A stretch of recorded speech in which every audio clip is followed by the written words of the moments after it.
આજની આપણી આ પ્રેસ વાર્તામાં મારી સાથે ઉપસ્થિત લોકસભાના 3 ટર્મના પૂર્વ સાંસદ, વ્યવસાય ડોક્ટર અને અનુસૂચિત મોરચાના પ્રમુખ ડૉક્ટર કિરીટભાઈ સોલંકી,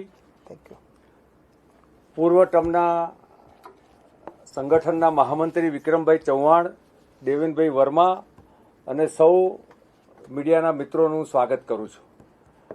હું ડૉક્ટર કિરીટભાઈ સોલંકી જેઓ અધ્યક્ષ છે મોરચાના, એમને વિનંતી કરું છું કે આજની પ્રેસ વાર્તાનું સંબોધન કરે. Thank you sir, thank you. મિત્રો, ગુડ આફ્ટરનૂન ટુ એવરીબડી.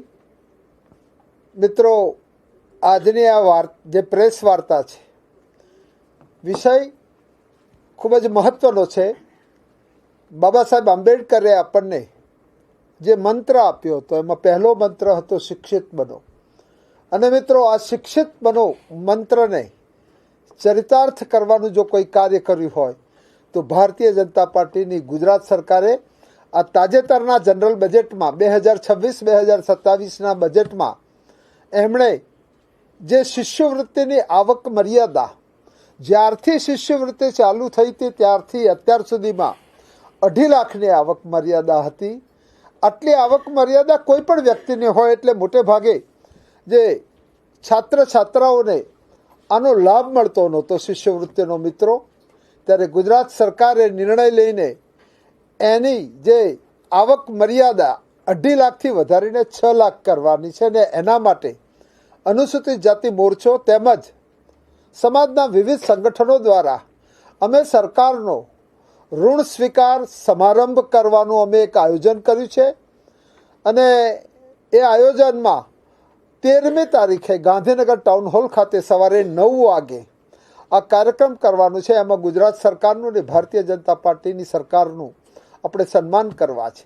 આજની આ પ્રેસ વાર્તામાં અહીંયા મારી સાથે ઉપસ્થિત મારા જ પ્રોફેશનલ કલીગ, મેડિકલી અમે બંને ડૉક્ટર છીએ અને મિત્રો પણ છીએ. અને છેલ્લા કેટલાય વર્ષોથી તમે ડિબેટમાં જોયા હશે તો એક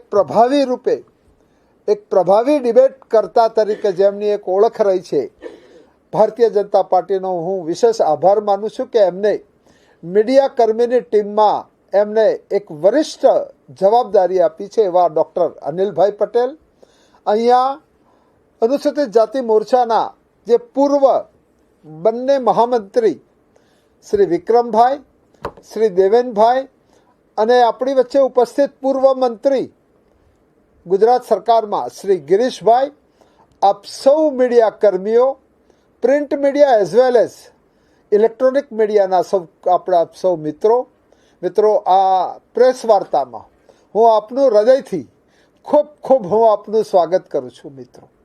અને મિત્રો, આ વિષય દેશ આઝાદ થયો અને પહેલી ચૂંટણી થઈ 1952થી, અને એના પછી કેટલાક સમય પછી અનુસૂચિત જાતિ અને અનુસૂચિત જનજાતિના વિદ્યાર્થીઓ માટે શિષ્યવૃત્તિને એવી અનેક યોજનાઓ અમલમાં આવી. મિત્રો, ત્યારથી શિષ્યવૃત્તિની વાલીની આવક મર્યાદા 2.5 લાખની રાખવામાં આવી હતી. એના પછી 7 થી 8 પગાર પંચ આવી ગયા. અને આપ જાણો છો કે કોઈ પણ કર્મચારીનું જ્યારે એક પગાર પંચ આવે છે ત્યારે એનો પગાર, એનો સેલેરી એ વધી જતો હોય છે. એટલે 8 પગાર પંચ આવી ગયા. સામાન્ય ચપરાસી હોય, સામાન્ય ક્લાસ 4 કોઈ હોય તો એની આવક માનો કે આપણે 50,000 ગણીએ તો પણ 6 લાખની આવક મર્યાદા થાય. એટલે એના બાળકોને શિષ્યવૃત્તિ મળવા પાત્ર નહોતી થતી.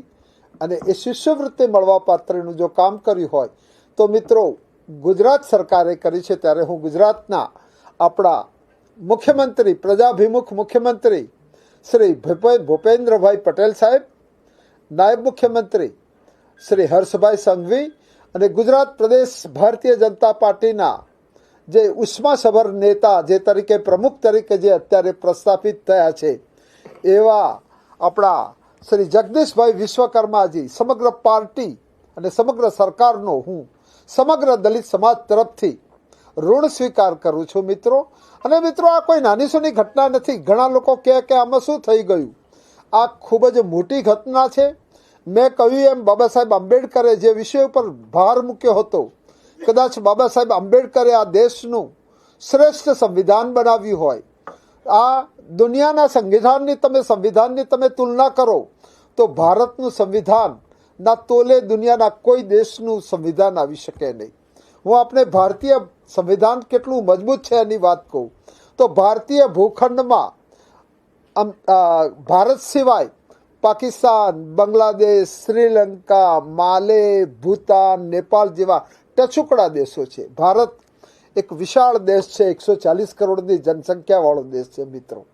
એની સંસ્કૃતિ ઉપરથી નીચે લઈને જાઓ તો તમે જ્યારે બીજા દેશમાં જતા હો એવો વિવિધ પહેરવેશ, વિવિધ ખાનાપીના, વિવિધ ભાષા, વિવિધ ધર્મો, સંપ્રદાયો, આટલી બધી વિવિધતા હોવા છતાં પણ ભારતનું જો લોકતંત્ર દિવસે દિવસે મજબૂત થયું હોય ને એક સામાન્ય પરિવારમાંથી આવતી વ્યક્તિ એક સ્ટેશન પર નાનપણમાં ચા વેચવાવાળી વ્યક્તિ અગર એક દેશના પ્રધાનમંત્રી બની શકતા હોય તો એના માટે કોઈને શ્રેય જાય છે તો બાબા સાહેબ આંબેડકરને જાય છે.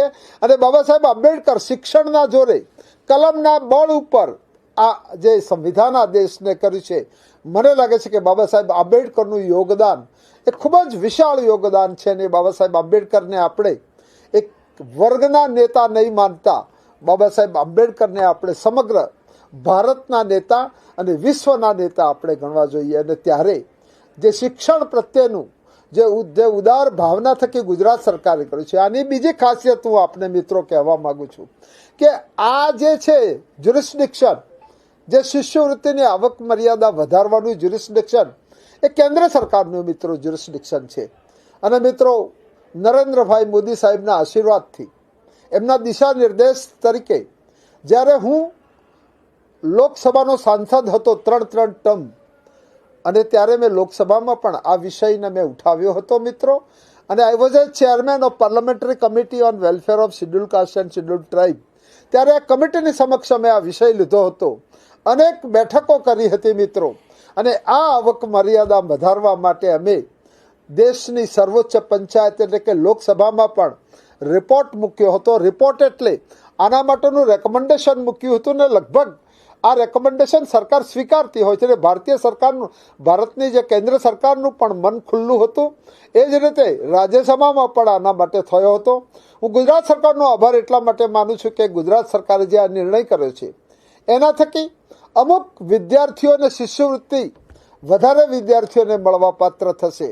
અને એ વધારે વિદ્યાર્થીઓને મળવાપાત્ર થાય શિષ્યવૃત્તિ ત્યારે એનો એક આર્થિક બોજ પણ આવતો હોય છે સરકાર ઉપર.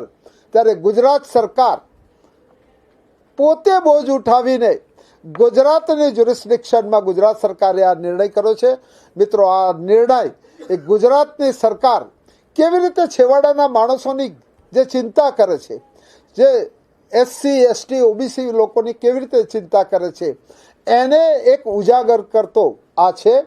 અને મને લાગે છે કે ટૂંક સમયમાં જ હું જે કાર્યવાહી એક ચેરમેન તરીકે કરીને ગયો હતો એ આગામી સમયમાં પણ એ સંપન્ન થશે. ત્યારે સમગ્ર દેશના બધા જ રાજ્યોમાં અને બધા જ યુનિયન ટેરિટરીમાં, કેન્દ્ર શાસિત પ્રદેશોમાં મિત્રો આ નિર્ણય થશે. પરંતુ એની પહેલ એ ગુજરાતે કરી છે. અને એટલા માટે ગુજરાત સરકારનું ઋણ સ્વીકાર કરવા માટે અમે 13મી તારીખે 13 માર્ચ સવારે 9 વાગે શુક્રવારનો દિવસ છે અને ગાંધીનગર ટાઉન હોલમાં અમે મુખ્યમંત્રી શ્રી, પ્રદેશ અધ્યક્ષ, અન્ય મંત્રીઓ અને અમે મોરચાની ટીમ થકી અમે ખૂબ જ ભવ્ય સ્વાગત કરવાના છીએ. અને એના માટે ખૂબ જ મોટી સંખ્યામાં દલિત સમાજ ત્યાં ઉમટી પડશે. અને હોલ નાનો પડશે, હોલ સિવાય પણ બેઠક વ્યવસ્થા LED, 2-3 LED લગાવીને અમે અન્ય જગ્યાએ બેઠક વ્યવસ્થાનો પણ અમે એક વિચાર કર્યો છે અને એ પ્રેક્ટિકલ પણ કર્યો છે. ત્યારે આ ખૂબ જ મહત્વનું છે મિત્રો. નરેન્દ્રભાઈ મોદીજી જ્યારથી દેશના પ્રધાનમંત્રી બન્યા, કોંગ્રેસવાળા અગાઉ જે જુદી જુદી વાતો કરતા હતા, પરંતુ નરેન્દ્રભાઈ સાહેબ બન્યા પછી SC, ST ને OBC એટલે કે માર્જિનલાઇઝ વર્ગના લોકો માટે અનેકવિધ યોજના કરી છે. એનો એક એક્ઝામ્પલ હું આપને કહેવા માંગુ છું મિત્રો. 2017માં યુનિવર્સિટી ગ્રાન્ટ્સ કમિશનનું એક નિર્ણય આવ્યો મિત્રો. એક અલ્હાબાદ હાઈકોર્ટમાં કોઈએ પિટિશન કરીને એના લીધે નિર્ણય આવ્યો. અને વિવિધ યુનિવર્સિટીમાં જે એસસી એસટી ને ઓબીસીની જે રોસ્ટર હતું એ અગાઉ 200 પોઈન્ટ રોસ્ટર પ્રમાણે એ ઇમ્પ્લિમેન્ટ થતું હતું. અને આ કોર્ટના ડિસિઝનના થકી એ 200 પોઈન્ટથી ઘટીને 13 પોઈન્ટ રોસ્ટર થયું. એટલે કે લગભગ અનામત રિઝર્વેશન, નહિવત રિઝર્વેશન મિત્રો ત્યારે થયું હતું. મિત્રો એને સુપ્રીમ કોર્ટે એન્ડોર્સ કર્યો એ જજમેન્ટને. એટલે it was under the court jurisdiction હતું ત્યારે. સાંસદ અને ત્યારે ચેરમેન તરીકે મારા સંજ્ઞાનમાં આ વિષય આવ્યો. અને મેં અમદાવાદ ખાતે આપણા એક પ્રોફેસર છે, ચાંદખેડામાં રહે છે, રાજેન્દ્રભાઈને મેં ફોન કર્યો કે રાજેન્દ્રભાઈ આ વિષય શું છે? ત્યારે એમણે કહ્યું કે સાહેબ આમાં આ રીતે થયું છે અને ખૂબ જ ભારે પ્રમાણમાં અન્યાય થશે. ત્યારે પાર્લામેન્ટરી કમિટીના ચેરમેન તરીકે અને સાહેબના આશીર્વાદ થકી મેં સુઓ મોટો મિટિંગ કરી. ત્યારે ત્યાં બધા સેક્રેટરીઓને બોલાવ્યા. Secretary law, legal secretary, secretary DOPT, secretary HRD, secretary સામાજિક ન્યાય, ટ્રાઇબલ, બધા જ સેક્રેટરીઓ અને યુજીસીના ચેરમેનની મિટિંગ કરી મિત્રો. અને મિત્રો એવો નિર્ણય લે, કમિટી બનાવી ત્યારે અને નિર્ણય લેવામાં આવ્યો કે it should be challenge.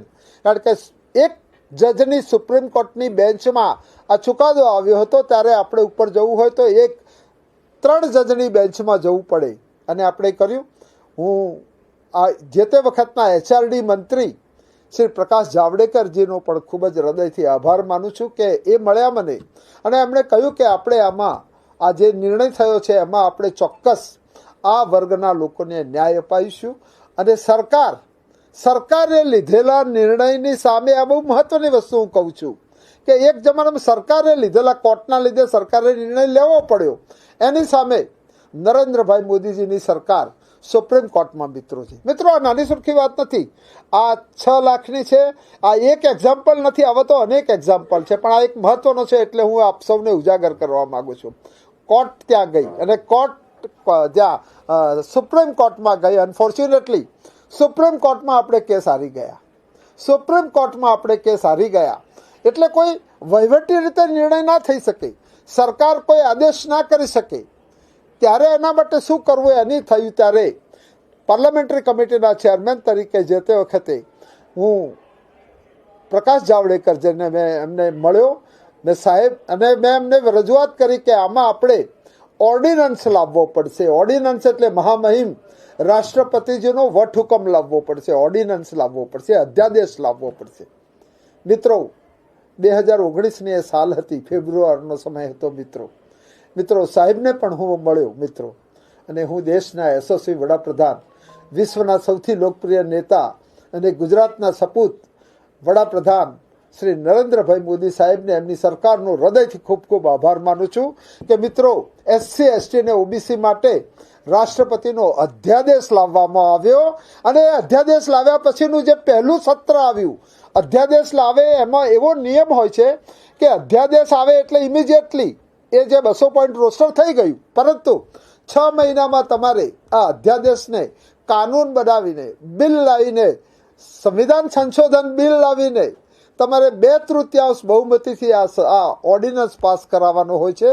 Narendrabhai મોદીજીની સરકાર લોકસભામાં બિલ લાવી અને 2/3 બહુમતી કરતાં પણ વધારે બહુમતીથી આ અધ્યાદેશને પારિત કરવામાં આવ્યો. અને જે યુજીસીમાં જે અત્યારે જે ગરીબ લોકોને જે રિઝર્વેશન મળે છે 200 પોઈન્ટ, એના માટે ભારતીય જનતા પાર્ટીની નરેન્દ્રભાઈ મોદી સરકારના લીધે મિત્રો મળશે. હવે તો અનેકવિધ મિત્રો આવા એક્ઝામ્પલ છે. કદાચ એક્ઝામ્પલ કહું તો આપણી પ્રેસ વાર્તા અનનેસેસરી મિત્રો લાંબી ચાલે એમ છે, પરંતુ આ પ્રકારના જ્યારે કાર્યો કરેલા છે. હું એક વાત નાની કહીને મૂકી દઈશ કે બાબા સાહેબ આંબેડકર જેમણે આ દેશને સંવિધાન આપ્યું મિત્રો, અને બધા જ દેશ નેતાઓના મેમોરિયલ એટલે કે સ્મારકો દિલ્હીમાં હતા, સિવાય કે એકમાત્ર બાબા સાહેબ આંબેડકરનું એકમાત્ર મેમોરિયલ નહોતું. અને મિત્રો હું એ વખતે સરકારમાં સૈનિક તરીકે, સાંસદ તરીકે કાર્ય કરતો હતો. મોદી સાહેબ 2014માં આવ્યા ત્યારે એમણે સૌથી પહેલા 15 જનપથ રોડ ઉપર 5 જુદા જુદા બંગલાઓ, મોટા, એ બહુ મોટા બંગલા છે, અમુક 1 એકરનો હોય, 1.5 એકરનો હોય, 1.25 એકરનો, એને એકઠા કરીને એનો શિલાન્યાસ કર્યો બાબા સાહેબ આંબેડકર ઇન્ટરનેશનલ મેમોરિયલનો નરેન્દ્રભાઈ મોદીના કરકમળોથી એનો જે થયું મિત્રો. અને અમુક જ વર્ષ પછી 1.5 કે 2.5 વર્ષ પછી એનું લોકાર્પણ પણ મોદી સાહેબે કર્યું હતું ને બાબા સાહેબ આંબેડકરનું એક સ્મારક જે દિલ્હીમાં નહોતું એ નરેન્દ્રભાઈ મોદી સાહેબની સરકાર થકી 250 કરોડ કરતાં વધારે લાગતથી મિત્રો આ સ્મારક બનાવ્યું. એવું જ 26 અલીપુર રોડ ખાતે બાબા સાહેબ આંબેડકરે છેલ્લા શ્વાસ લીધા હતા મિત્રો. 26 અલીપુર ખાતે એમની જિંદગીના છેલ્લા શ્વાસ લીધા હતા. અને એ બંગલો it was a private property. અને એ બંગલાને જ્યારે અટલજીએ સંકલ્પ કરેલો કે આપણે એ ખરીદીને આપણે ત્યાં બાબા સાહેબ આંબેડકરનું એક મેમોરિયલ બનાવીશું, પરંતુ અટલજીની સરકાર 2004માં ફરીથી ચૂંટાઈ ના શકી અને UPA 1 અને UPA 2 આવ્યું કોંગ્રેસનું. 10 વર્ષ સુધી કોંગ્રેસે એમાં કોઈ કાર્ય ના કર્યું મિત્રો. અને નરેન્દ્રભાઈ 2014માં આવ્યા ત્યારે એમણે 26 અલીપુર રોડનો જે પ્રાઇવેટ પ્રોપર્ટીનો બંગલો હતો એ જે તે પ્રાઇવેટ માલિક પાસેથી ખરીદીને ત્યાં 200 કરોડ કરતાં પણ વધારે લાગતથી એક સંવિધાનનું પુસ્તક ખુલ્લું હોય ને જુદા જુદા પાના ખુલ્લા હોય એ પ્રકારનું એક મેમોરિયલ બનાવ્યું છે. હું આપ સૌને વિનંતી કરું છું કે દિલ્હી જાઓ તો બાબા સાહેબ આંબેડકરના 15 જનપથ અને 26 અલીપુરની આપ અવશ્ય મુલાકાત લેશો કે નરેન્દ્રભાઈ મોદી સાહેબે શું કાર્ય કર્યા. આવા તો અનેકવિધ અનુસૂચિત જાતિ અને જનજાતિ માટે ભારતીય જનતા પાર્ટીની સરકાર કાર્યો કરી રહી છે. ત્યારે અનુસૂચિત જાતિ મોરચાના અધ્યક્ષનું મને દાયિત્વ મળ્યું અને આ પહેલો નિર્ણય જ્યારે થયો ત્યારે મને ચોક લાગ્યું કે આપણે સરકારનું આવા કરવું જોઈએ. અને જ્યાં સુધી જે સમાજમાંથી અમે આવ્યા છીએ એ સમાજ દૂધે ધોઈને પૈસા પાછી આપતો સમાજ છે. દૂધે ધોઈને આજે અનુસૂચિત જાતિનો વર્ગ એના કોઈ વડીલ જ્યારે મૃત્યુ શૈયા ઉપર હોય ત્યારે એનો જીવ જતો નથી. અને ત્યારે એમના દીકરાઓ બધા પૂછે એમને કે બાપુજી કેમ તમે મૂંઝાવ છો, ત્યારે બધાને ભેગા કરે અને એમને કહે કે તમને ભણાવવા માટે મેં ફલાણા શેઠ પાસેથી આટલા 1000 રૂપિયા હું વ્યાજવા લાવ્યો હતો. તમે મને ખાતરી કરો કે તમે પૈસા એ વ્યક્તિને દૂધે ધોઈને આપશો તો જ હું શાંતિથી સ્વર્ગે સીધાઈશ. ને જ્યારે દીકરા એમને ભરોસો આપે ત્યારે વડીલ સ્વેચ્છાએ શાંતિથી એ પોતાનો દેહ છોડતા હતા. આ સમાજની પરંપરા છે ને સમાજની પરંપરાને આગળ ધકાડતા આજે અમે આ જે ઋણ સ્વીકાર કાર્યક્રમ કર્યો છે મને એનાથી હું મારા બધા જ કલીગોના, મારા બધા જ પુરોગામી જે મોરચાના અધ્યક્ષોના, મારી સાથેના પૂર્વ મંત્રીઓ, પૂર્વ સાંસદો, ચાલુ સાંસદો, પૂર્વ ધારાસભ્ય, ચાલુ ધારાસભ્ય, ચેરમેન, સમાજ બધા જ લોકો અમે સાથે રહીને જે કરીએ છીએ ને એક સૂત્ર રહીને આમાં કરીએ છીએ. રાજનીતિમાં મોટે ભાગે કંઈ ને કંઈ જે એક જાતના એક હિસાબ ચૂકતે કરતા હોય છે, આ વિષયમાં અમે એક થઈને એક મુઠ્ઠી બનીને અમે લોકો આગળ વધી રહ્યા છીએ. અને એટલા માટે હું મારા બધા જ જે મારા સાથી કર્મીઓ છે એમનો પણ હું હૃદયથી ખૂબ ખૂબ આભાર માનું છું. અને અમે ભવ્યાતિ ભવ્ય મુખ્યમંત્રીશ્રીનું અને પ્રદેશ અધ્યક્ષનું અને સરકારનું અમે સ્વાગત કરવા માગીએ છીએ. આ વિષયને લઈને આજે પ્રેસ વાર્તા કરાવી છે. હું ભારતીય જનતા પાર્ટીના પ્રદેશ પ્રમુખ અને મીડિયાના આપણા કર્મીઓ ખાસ કરીને ડૉક્ટર અનિલભાઈને દરેક મિત્રોનો હૃદયથી ખૂબ ખૂબ આભાર માનું છું કે અમને આ પ્રેસ વાર્તા આપ સાથે રૂબરૂ થવા માટેનો જે મોકો આપ્યો એ બદલ હું પાર્ટીનો પણ હૃદયથી આભાર માનું છું મિત્રો. થેન્ક યુ મિત્રો.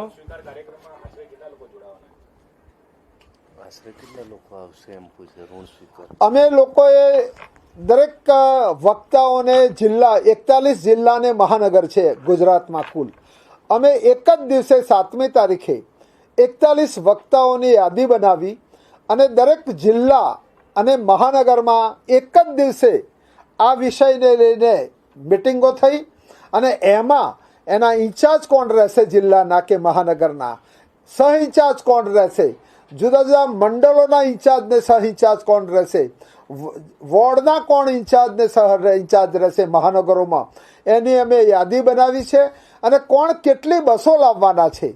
અહીંથી હું ભારતીય જનતા પાર્ટી પ્રદેશનો હૃદયથી હું આભાર વ્યક્ત કરું છું કે એણે એક પરિપત્ર દ્વારા દરેક જનરલ સંગઠનના જિલ્લા પ્રમુખોને એક પરિપત્ર પાઠવ્યો છે અને એમાં કહ્યું છે કે અનુસૂચિત જે લોકો એટેન્ડ કરવા માટે આવે જે ઋણ સ્વીકાર કાર્યક્રમમાં એમાં આવવા જવાની બસોની સુવિધા કરવામાં આવે, એમાં પાણીની વ્યવસ્થા હોય અને સ્નેક્સની પણ વ્યવસ્થા હોય. અહીંયા નજીકના જે જિલ્લાઓ છે કર્ણાવતી, ગાંધીનગર, ખેડા, મહેસાણા, ગાંધીનગર શહેર, એના ઉપર અમારું વિશેષ ફોકસ છે. પણ દૂરમાં દૂર ડાંગ જિલ્લામાંથી પણ 2 બસો આવશે એવું અમને ખાતરી આપવામાં આવી છે. વલસાડમાંથી પણ 2 બસો અને અમુક 4 વ્હીલર આવશે એવું ખાતરી આપવામાં આવી છે. અત્યારે અમે જો લોએસ્ટ કેલ્ક્યુલેશન અમે ગણીએ તો અમારી ગણતરીપૂર્વક 5000 કમસે કમ લોકો ત્યાં ઋણ સ્વીકાર કાર્યક્રમ માટે ઉપસ્થિત થવાના છે. સ્વયંભૂ સામાજિક સંગઠન અને સંસ્થાઓ આવવાની છે. અને એમાં સામાજિક સંસ્થાઓ પણ આમાં એકલા પાર્ટીનો બી નથી કરતા, જુદી જુદી સામાજિક સંસ્થાઓ અને દલિત સમાજ અનેક જે છે સબકાસ્ટમાં વહેંચાયેલો છે, ત્યારે બધા જ લોકો એક થઈને દરેક નાની જ્ઞાતિઓ અને સામાજિક સંસ્થાઓ પણ પોતપોતાના રીતે લઈને આવશે અહીંયા. અને એ રીતે આમાં જે પાર્ટીનો તો ઇન્વોલ્વમેન્ટ છે જ, પરંતુ જન ભાગીદારીનો પણ એક વિશેષ અહીંયા દાખલો પ્રસ્તુત થશે. થેન્ક યુ મિત્રો. અલ્પાહારની વ્યવસ્થા છે તો સાથે લઈને જઈશું. गुजरात सरकार ने अभी अभी वर्तमान में जो जनरल बजट पेश किया है, 2026-2027 का बजट जनरल पेश किया है. और बजट में हमारे फिनांस मंत्री कनुभाई देसाई जी ने और मुख्यमंत्री जी ने और पूरी सरकार ने बहुत सारे फैसले लिए हैं. इस बजट के जो बजट की बुक है उसमें इनके 5 पिलर बताए गए हैं. 5 पिलर, और ये पिलर पर बजट खड़ा हुआ है. इसमें से पहला की पिलर है वो सामाजिक न्याय का पिलर है, और यही बताता है कि गुजरात सरकार सामाजिक न्याय के लिए क्या करने जा रही है. उससे प्रतीत होता है उसमें एक बहुत ही बड़ा फैसला लिया गया है जो शिक्षा से जुड़े हुए हैं. जो शिक्षा में शिष्यवृत्ति, छात्र छात्राओं को शिष्यवृत्ति दी जाती है, और वो शिष्यवृत्ति की इनकम मर्यादा सालों से, जब तक शिष्यवृत्ति बनी तब से लेके 2.5 लाख की जो उसकी इनकम मर्यादा थी, गुजरात सरकार का मैं आभारी हूं कि गुजरात सरकार ने ये लिमिट बढ़ा के 6 लाख तक किया है. ऐसे तो ये देश के सेंट्रल गवर्नमेंट के जुरिस्डिक्शन में आता हुआ विषय है, मगर गुजरात सरकार ने किया. उसका जो फिनेंशियल बर्डन होगा वो स्वयं गुजरात सरकार उठाने वाली है. तब गुजरात सरकार का हम अनुसूचित जाति मोर्चे और समाज के विविध संगठन और समाज के अलग अलग समाज के जरिए हम एक भव्याति भव्य ऋण स्वीकार समारोह गांधीनगर 13 मार्च 2026 को सुबह 9 से 12 तक हम करने वाले हैं. और हमारे गुजरात के यशस्वी हमारे मुख्यमंत्री जी, हमारे यशस्वी नायब मुख्यमंत्री जी और प्रदेश भारतीय जनता पार्टी के ऊर्जावान प्रमुख श्री जगदीश भाई, उनका हमारे ओर से पूरे पार्टी और समाज की ओर से हम उनका भव्याति भव्य स्वागत करने के लिए जा रहे हैं. सर कितने लोग आएंगे? और करीबन 5000 जो हमारी पहली समीक्षा है, पहला आकलन है, वो 5000 हमने किया है. और हमने हर स्टेट, हर डिस्ट्रिक्ट और हर महानगर के जरिए हमने वक्ता भेजे थे वहाँ. वो वक्ताओं ने वहाँ जो माइक्रो प्लानिंग किया और हर वक्ता ने कितने लोग आएंगे उनके हमें आंकड़े प्रस्तुत किए हैं. उस आधार पर मैं बोलूँ तो करीबन 5000 लोग आएंगे. हॉल की बैठक व्यवस्था करीबन 1000 की बैठक व्यवस्था है. तब आज सुबह भी हम हॉल पर गए थे और हॉल पर जाकर हमने जो आकलन किया तो 5000 लोग वहाँ समा नहीं पाएंगे. इसीलिए सामने वाला जो पार्किंग का एरिया है वहाँ एक बड़ा हम वो डोम बनाएंगे. और डोम में खाने का व्यवस्था, चाहे वो सुबह का नाश्ता और जलपान का हो और शाम का लंच का हो, वहाँ होगा. और दूसरी जगह जो हॉल के साइड में वहाँ 3 अलग अलग LED लगा के एक सेगमेंट, ऐसे 4 सेगमेंट है. तो हम 3 से 4 सेगमेंट में शायद 3 से 4 LED बड़े लगाकर लोग वहाँ बैठेंगे. और मुख्यमंत्री जी का हम बहुत ही भव्य स्वागत करने का हमने एक निश्चय किया है. इसके साथ इसके लिए मेरी पूरी टीम, मेरे जो पूर्वाधिक जो पहले जो मोर्चे के अध्यक्ष और पदाधिकारी रहे उनका भी सपोर्ट है। हम लोग एक बंद मुट्ठी की तरह पांच उंगलियों हम इकट्ठी करके एकजुट होकर हम कार्य कर रहे हैं और इसलिए मुझे पूरा विश्वास है कि 5,000 से भी ज्यादा लोग आ सकते हैं। सर पार्टी के अलावा और भी संस्था या ट्रस्ट इसके अंदर इन्वॉल्वमेंट होगा? हाँ, क्या बोला? बीजा अन्य संगठनों सामाजिक सामाजिक संगठनों जैसे कि बहुत सारे सबकास्ट में अनुसूचित जाति समाज बटा हुआ है। वो बुनकर होते हैं, रोहित समाज होते हैं, वाल्मीकि होते हैं, तुरी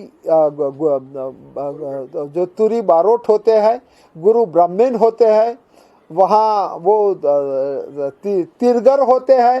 तिरगर की अगर मैं बात करूं तो भगवान राम ने जब रावण के साथ युद्ध किया था और 10 मस्तक उनके जो जिस तीर से वो काटा था ना, वो दलित समाज का तिरगर ने बनाया था तीर। और वो लोग भी आने वाले हैं, मतलब कि सब लोग आएंगे, सब सामाजिक संगठन आएंगे, एसोसिएशन के मानो के ओएनजीसी है, बैंक है, उनके लोग भी आएंगे और एक भव्याति भव्य कार्यक्रम का हम आयोजन करने वाले हैं। Thank you. ठीक है।